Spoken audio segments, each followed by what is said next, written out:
Friends, आज की video में हम बात करेंगे जॉन डन की एक फेमस पोएम के बारे में जिसका नाम है death be not proud.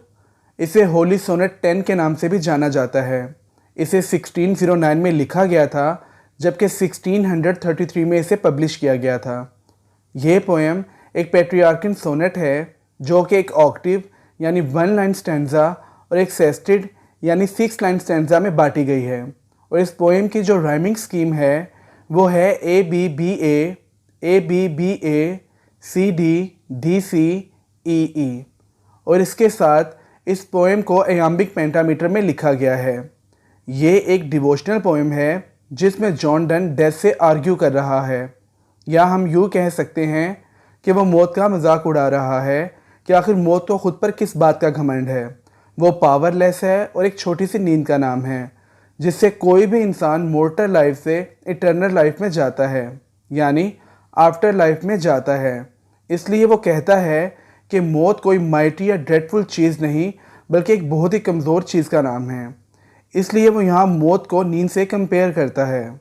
Friends, John Donne एक इंग्लिश मेटाफिज़िकल पोइट थे। उनका जन्म 22 जनवरी 1572 में हुआ था। उनकी डेथ 31 मार्च 1631 में हुई थी। वो अपनी religious poems, love poems, sonnets, elegies, songs और सेटायर सरमन्स के लिए भी जाने जाते थे। और उनके फेमस वर्क में death be not proud, valediction of forbidden mourning, the flea और द गुड मॉरो शामिल हैं। तो चलिए फ्रेंड्स, अब पोएम पर आते हैं और इसे लाइन बाय लाइन समझने की कोशिश करते हैं। डेथ बी नॉट प्राउड, मौत घमंड मत करो। Though some have called thee mighty and dreadful, भले ही कुछ लोगों ने तुम्हें ताकतवर और भयानक माना है, बट तुम खुद पर घमंड मत करो। For thou art not so, क्योंकि तुम वैसे नहीं हो, यानी तुम माइटी और ड्रेडफुल नहीं हो। For those whom thou thinkest thou dost overthrow, die not poor death, कि वो लोग जिन्हें लगता है कि तुम उन्हें अपने साथ ले जाती हो, वो लोग असल में मरते नहीं हैं पुअर डेथ। नॉर येट कांस दाउ किल मी, और ना ही तुम मुझे अभी मार सकती हो। तो फर्स्ट 4 लाइन्स में हमें पता चलता है कि जॉन डन कुछ दलीलें दे रहा है। वो कहता है कि डेथ को खुद पर घमंड नहीं करना चाहिए। कुछ लोग इसे माइटी और ड्रेडफुल समझते हैं, हालांकि वो बिल्कुल भी डरावनी या भयानक नहीं हैं। तो जिन लोगों को वो अपने साथ लेकर जाती है वो मरते नहीं हैं और ना ही मौत उसको मार सकती है। From rest and sleep which but thy pictures be, much pleasure then from thee much more must flow. तो इन 2 लाइन्स में जॉन डन डेथ की तुलना नींद से कर रहा है, यानी नींद भी तो एक तरह से डेथ ही है ना। कुछ टाइम के लिए हम सोते हैं और जब जागते हैं तो फ्रेश हो जाते हैं, यानी नींद से उठने के बाद हमें सुकून मिलता है। तो वो कहता है कि डेथ से भी हमें और बेहतर महसूस होना चाहिए। जिस तरह हम नींद से आराम और सुकून हासिल करते हैं तो डेथ से भी हमें आराम और सुकून ही मिलना चाहिए। And soonest our best men with thee do go, और बहुत ही जल्द हमारे बीच जो अच्छे इंसान हैं वो तुम्हारे साथ चले जाएंगे, यानी उनकी डेथ हो जाएगी।